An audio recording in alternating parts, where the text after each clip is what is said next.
Hi everyone, today we are taking a look at what's new in the latest release of Mission Control version 1.28. The first thing you will notice in this release is the addition of project charts on the project overview page. There are two charts available via alternate tabs in the project charts section. Let's scroll down and have a look at these. This is the project chart section, and we can see here the two tabs for the Burndown chart and the risk chart. The first chart is the Burndown chart, which shows the actual completion of tasks for the project over a timeline compared to the ideal completion of tasks in order to meet the project deadline. The blue line shows us the ideal burndown of tasks, and the red line shows us the actual performance, so we can see if we are performing above or below the ideal rate for task completion. This chart gives us a quick indication of whether we are likely to complete a project as scheduled or exceed it, as well as highlights areas where there may have been delays, which can be seen in flat sections of the actual task's remaining line. The second chart is the risk chart.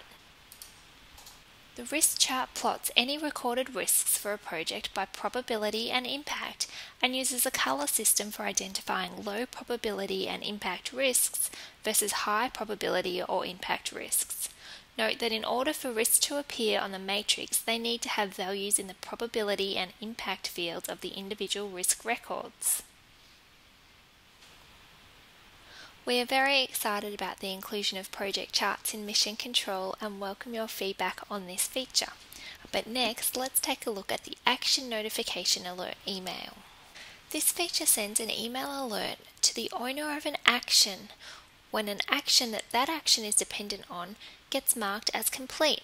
This means that staff don't have to be continually chasing each other up in order to know if they can commence work on dependent actions. Let's take a look at how it works to trigger the email. On the Gantt chart for this project, we can see there is an action at the top of the chart which has a number of dependent actions. The action at the top is assigned to the role of Tom Smith, and the dependent actions are assigned to a different role. Let's see what happens when we update the top action as complete.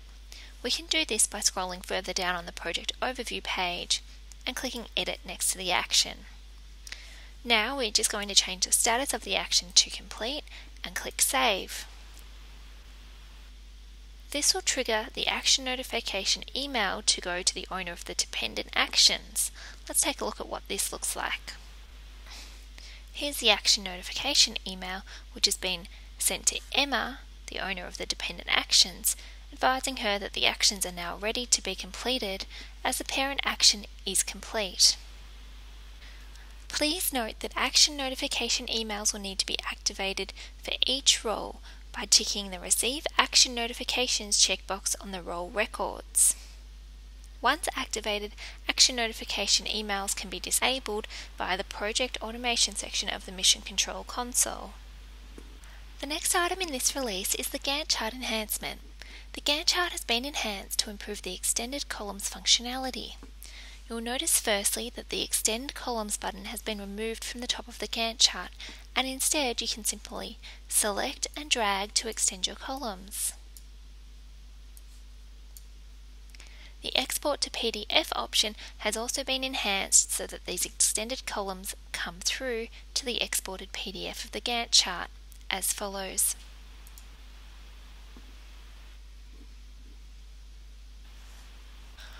Also included in this release is a beta version of a mobile-compatible Gantt chart optimized for tablets.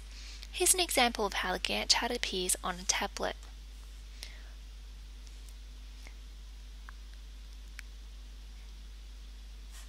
And scroll down and select Gantt chart from your menu option, and then you can use the controls at the top to select and load a project.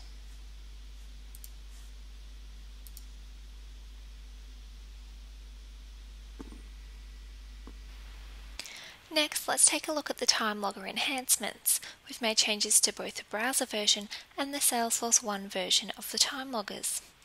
Firstly, in the browser version, if we scroll over to the side here, we can see that we've added the Action Status Pick List field so that you can update the status of an action at the same time as logging your time against it.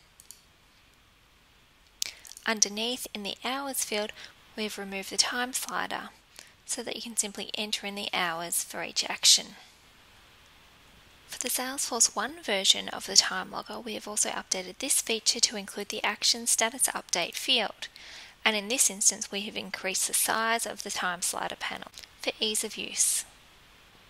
This release of Mission Control has also seen quite a few enhancements for the scheduler, so let's take a look at these. Firstly, we have added the ability to exclude individual actions, milestones, or entire projects from the scheduler. This is achieved by ticking checkbox at the project milestone or action level. We can see here that the catering project is showing on our scheduler. Let's head over and remove this from the scheduler at the project level.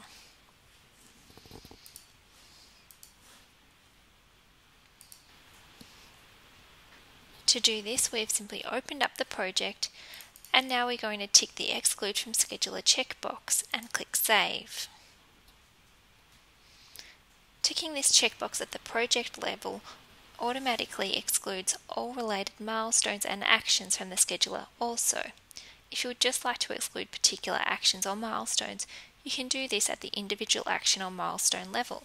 Let's go back to the scheduler and see how it has taken the catering project off by clicking the refresh button.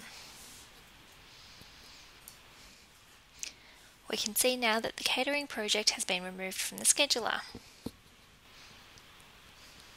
The other thing you'll notice on the scheduler is the hours allocation warning, which highlights the hours allocated text for a role in red if the hours allocated are greater than those available, as you can see here for the Colin Johnson user.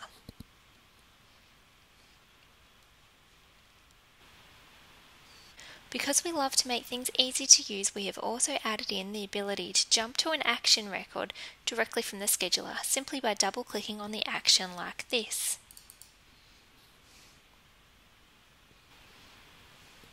We also decided to include a mobile-friendly version of the scheduler, which is optimized for tablets.